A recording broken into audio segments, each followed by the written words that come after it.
Në ditën e 12 të protestës qytetare, krijimi është kthyer në armën më të fortë të protestuesve. Me meme, satir, ironi dhe pankarta që po bëhen virale në rrjetet sociale, qytetarët po japin lëvizjes një identitet krejt ndryshe nga protestat tradicionale të 35 viteve të fundit. Teksa mijëra qytetar vijojnë të mblidhen para kryeministrisë për të kundërshtuar projektin në Zvërnec dhe për të kërkuar largimin e Edi Ramës, një element ka spikatur më shumë se çdo gjë tjetër gjatë këtyre 12 ditëve të fundit: krijimi.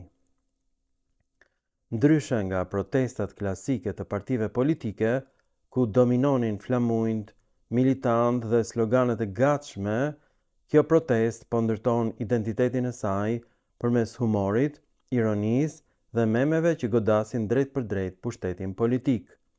Në shesh janë shfaqur 10 pankarta që kanë bërë xhiron e rrjeteve sociale, duke u kthyer në simbol të revoltës qytetare. Këto janë disa nga pankartat më interesante që do shikojmë tani dhe në filmat e ardhshëm. Nga këto pankarta është Edi e di që fundi po i vjen tani. Dhe është një grua që ka fshehur fytyrën, në fakt është një aktiviste e lëvizjes Mundësia.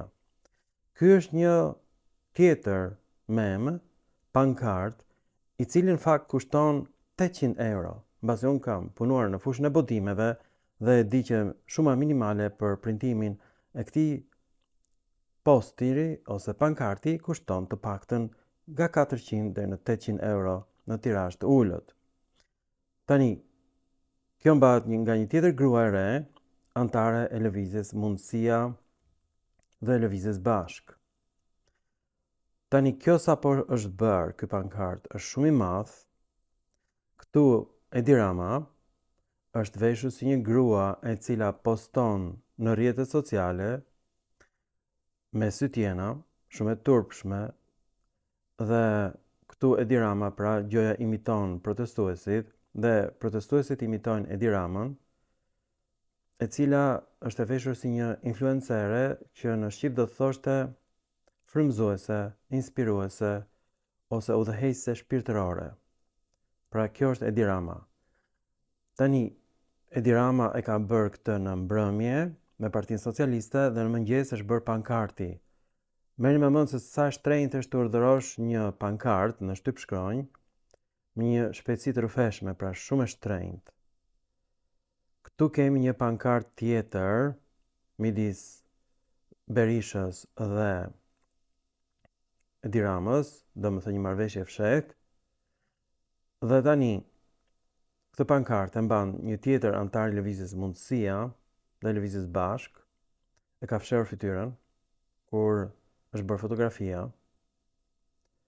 Këtu është një tjetër pankartë me shkopin Bam Bam, është një antare e lëvizjes Mundësia, dhe të gjithë këta antar janë nga jugu, nga Vlora, nga Saranda, janë me origjinë minoritare greke.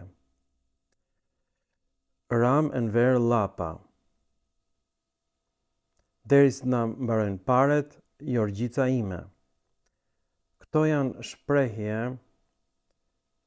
filmash dhe shprehje të folurash të Shqipërisë së Jugut që nuk i kupton veriu, pra janë banor të Sarandës, të Himarës, me origjinë greke minoritare. Përsëri, mbajtësi i pankartës është fshehur. I vetmi Sazan mund të gjesh Ivanka duke ironizuar figurën e një turbo albani që e ka bërë edhe Napoleon Bonapartin shqiptar. Përsëri mbajtësi i pankartit është antari i lëvizjes Mundësia, dhe kjo femër që shikoni këtu është zëvendëskryetaria e lëvizjes Mundësia. E shikoni? Ja ta shikojmë bashk.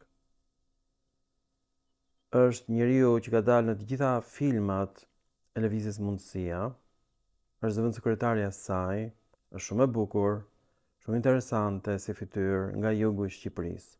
Pra nuk kemi asnjë nga veriu, të gjithë sarandiot, himariot, vlonjat me origjinë minoritare, këta janë pra udhëheqësit e kësaj lëvizje dhe kanë portretizuar lëvizjen e flamingove si lëvizje të eperiodëve. Kështu përshkruhet kjo në mediat ndërkombëtare, pra shumë e turpshme. Tani këto pankarta siç e thash dhe më sipër, janë shumë të shtrenjta, janë porositur nga Partia Mundësia, dhe ku i ka gjetur kjo parti parat?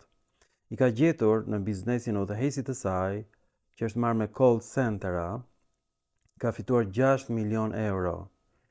Dhe ne dim që kjo dënohet me të paktën 50 burg, vepër pelanle e rënd, që ka bërë udhëheqësi i Partisë Mundësia. Dhe zëvendësekretarja del pra me fondet e kësaj partie, siç e shikoni. Kjo femra e bukur e rrjeteve sociale. Pra me femra të bukura, interesante, me fytyra gjëra të reja, kjo është një lëvizje e organizuar nga organizata e Soros, shumë e turpshme.